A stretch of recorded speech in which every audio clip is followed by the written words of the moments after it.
I sucked at getting sharp photos for way longer than I should have. And after more than a decade with cameras in my hands, I can tell you this. The problem is usually not what you think it is. You see, blur can come from a few completely different mistakes. And until you know which one you're actually dealing with, sharpness feels weirdly confusing. So my friend, the weird thing about not so sharp photos, aka blurry photos, is that most people talk about them like they all come from the same mistake. As if every soft image has one cause, one fix, one magical setting. And honestly, my friend, that would have been pretty damn lovely, to be fair. I mean, then we could just go into the menu and turn on that ultra crispy mode and then go home and be happy. Problem solved, baby. But unfortunately, that's not how this shit works, because photos, they can be blurry for a few completely different reasons. I mean, you might have missed your focus, you might have moved your camera, your subject might have moved, or maybe the focus, it's technically right, but not enough of the entire scene is actually in focus. And when you don't know which one happened, you do what most people do. And what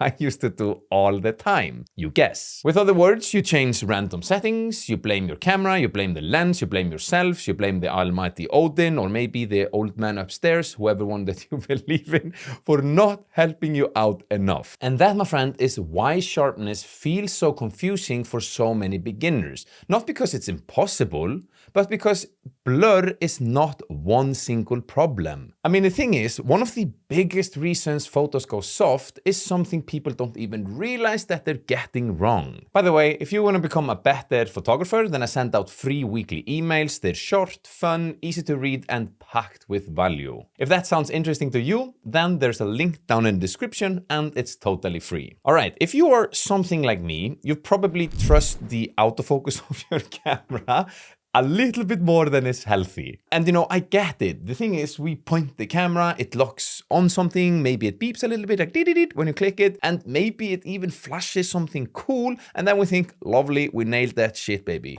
On with our lives. But the only problem is that the camera does not always know what it is that you want it to be sharp. It just makes choices. Now, to be fair, most of the times it makes the right choices. But sometimes it decides that the background branch was the true emotional centerpiece of the entire image. And when that thing happens, my friend, that just sucks. And this is why photos can look okay at first, but then quietly frustrate the living shit out of us a little bit later. Because the thing is, when we look at the screen like this, everything seems fine. I mean, it's a small screen, tiny preview, and there's no real pain yet. We just see it and be like, nice, nailed that. But then later, we take our SD card, we put it in the computer, and we open it up here on a big screen, we zoom in a little bit, and oh, baby, now we see it. The focus, it landed close, but not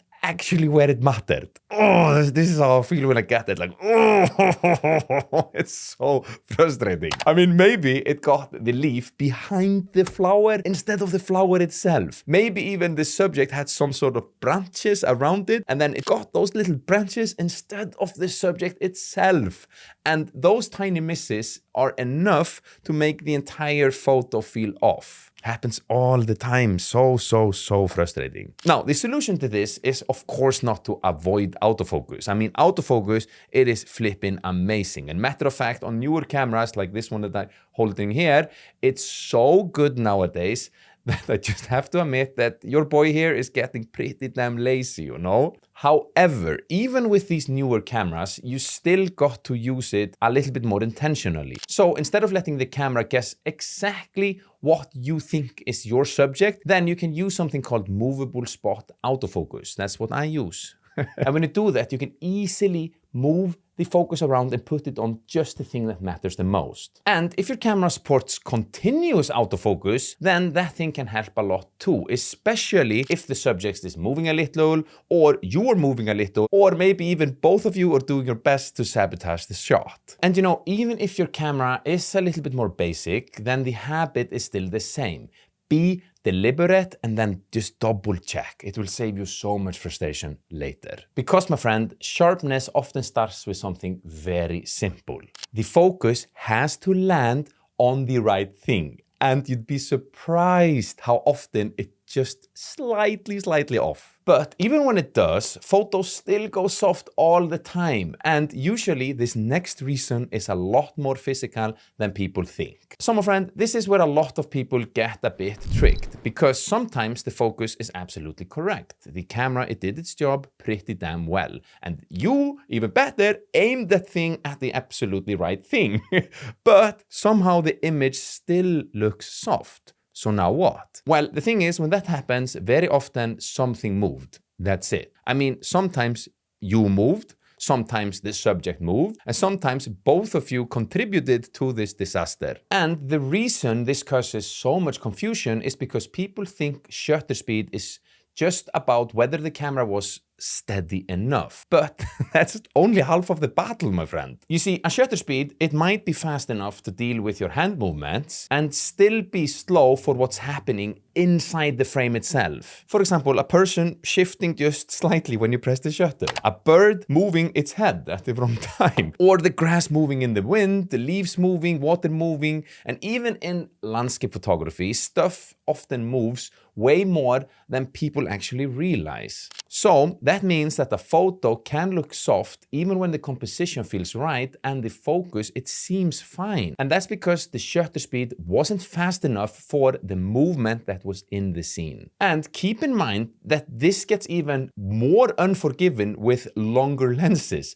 because tiny movements, they look way bigger once you start to zoom in. And that's the whole reason why a shot on a 25mm can feel super sharp and just fine, and then the same kind of photo at 200mm suddenly falls apart and completely ruins your afternoon. And on top of that, sometimes the settings are almost okay, but your technique is just sloppy. You maybe jab the shutter, you hold the camera a bit too loose, you wobble just enough to make the photo softer than it should be. So make sure to be steady, tuck your elbows in if needed, and to be honest, the real lesson here is very simple. Shutter speed has to be fast enough for whatever is moving, not just your hands. That's it. But let's say that the focus is right and your shutter speed is fast enough. You can still end up with a photo that refuses to look completely sharp. And this is where a lot of people trust one setting way too much. So my friend, this one, it gets people because it sounds super logical. I mean, you want more of the image in focus? Easy. Just use a smaller aperture. Done. Solved.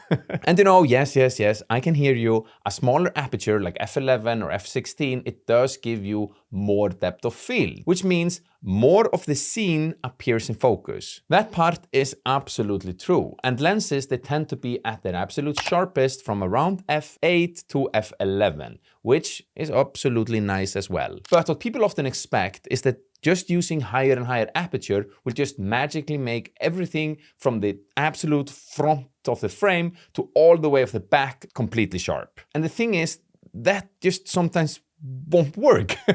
It all depends on the scene and the situation that you find yourself in. I mean, if something in the foreground is super close to the lens and then the background and the subject is really far away, a smaller aperture, it can absolutely help, but it still may not be enough. And that's where people start stopping down more and more, hoping that brute force will save them, and then they're even silently praying for f73 or something like that. Also, if you push it too far, you can run into another problem. You see, at very small apertures, the images can actually start to lose a bit of that overall crispiness, and that's called diffraction, which is really just a fancy photo word that in very simple terms means this: the opening of the lens gets so tiny that the image softens a little, and that usually happens at the highest apertures. I mean, a small aperture, it can help you get more in focus, it just does not guarantee a perfect front to back sharpness in every single scenario. And once you understand that, the whole thing gets a whole lot less mysterious, because now you're seeing the same pattern again and again and again.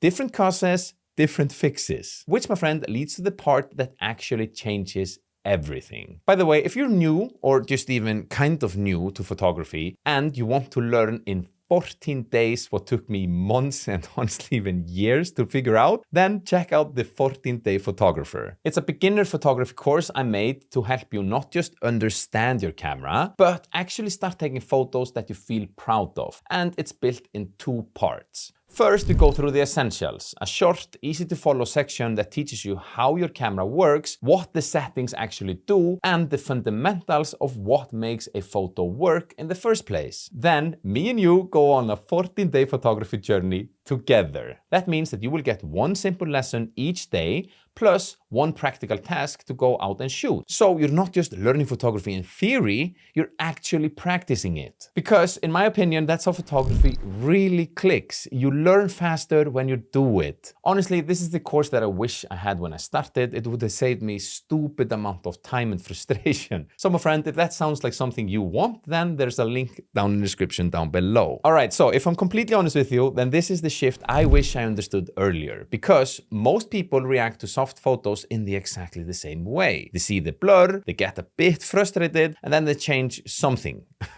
hoping for the best. And that is, without a doubt, a pretty chaotic strategy that I myself have used a lot without a lot of luck, to be honest.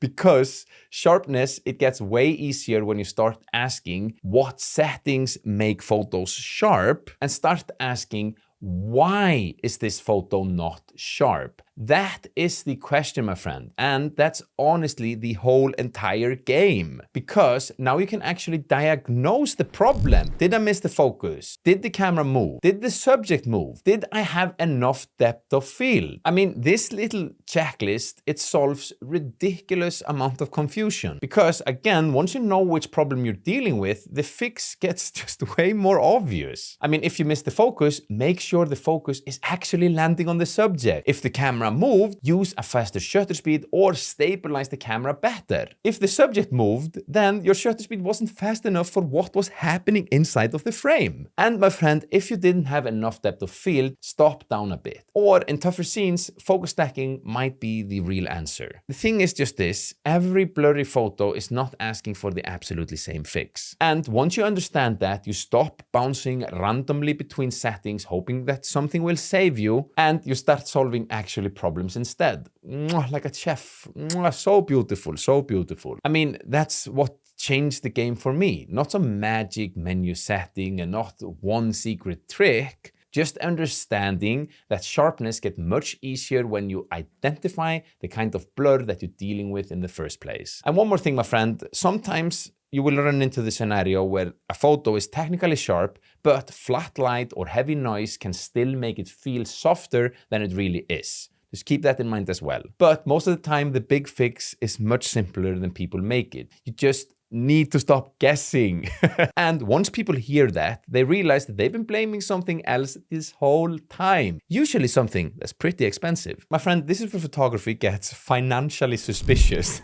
Because the second photos are not sharp, people start looking at their gear. They take this and go like, what is wrong with you? Clang! Okay, we don't throw it. It's too expensive to do that.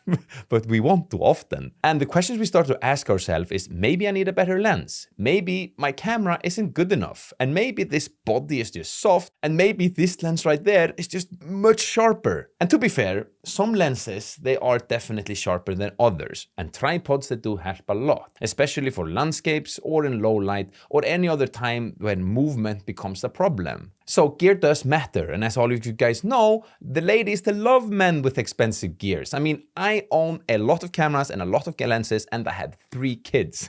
So there has to be a correlation there, right? It's a silly joke. But jokes aside, what I'm trying to get to is that cameras and gears, of course, helps a ton. But it's not in the way that people usually think. Because a sharper lens, it won't fix a missed focus. A tripod, it won't fix if your subject is moving too much. And better gear won't magically give you enough depth of field if the scene itself needs something else. So yes, my friend, I hear you. Good gear can absolutely help, but people blame it far too early. and they try to buy the solution before they understand the problem, goddammit. And that's backward thinking, because sharp photos usually come from technique first, diagnose second, and then gear after that, not the other way around. And honestly, the slightly frustrating part is that this isn't just true for sharpness. You see, it turns out photography in general is way simpler than people make it sound, unfortunately. And if I had to start photography all over again today, knowing what I know now, then this right here is exactly what I want to understand first.